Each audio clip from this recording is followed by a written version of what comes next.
Welcome to the Slop Temple. We pray this video helps. In this video, I will show how to make delicious vegetable rolls. First, gather your fresh ingredients. You will need about 2 cups of finely shredded cabbage, 1 cup of grated carrots, and half a cup of thinly sliced bell peppers.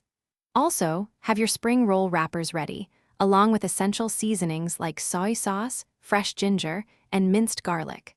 A small bowl of water will be crucial for sealing the rolls later. Next, let's create the flavorful filling. Heat 1 tablespoon of your preferred cooking oil in a large pan. Add 1 teaspoon of minced garlic and 1 teaspoon of grated ginger, cooking until fragrant. Then, introduce your shredded cabbage, grated carrots, and sliced bell peppers. Sauté these vegetables until they are tender crisp, not mushy. Stir in 2 tablespoons of soy sauce for a savory depth. Remember to let the filling cool completely before proceeding. Now for the fun part, rolling your vegetable wraps.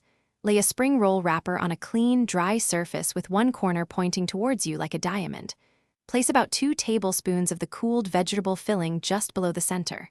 Fold the bottom corner up and over the filling, tucking it in tightly. Then, fold in the left and right corners towards the center. Finally, roll the entire package upwards, creating a snug, compact roll. Once your rolls are assembled, it's time to cook them. You can deep fry them in oil heated to 350 degrees Fahrenheit until they are golden brown and crispy, which usually takes about 3 to 5 minutes. For a lighter option, bake them at 400 degrees Fahrenheit for 15 to 20 minutes, flipping halfway through. Serve your delicious homemade vegetable rolls immediately with your favorite dipping sauce, like sweet chili or soy ginger. Thanks for watching. Consider subscribing if we helped you.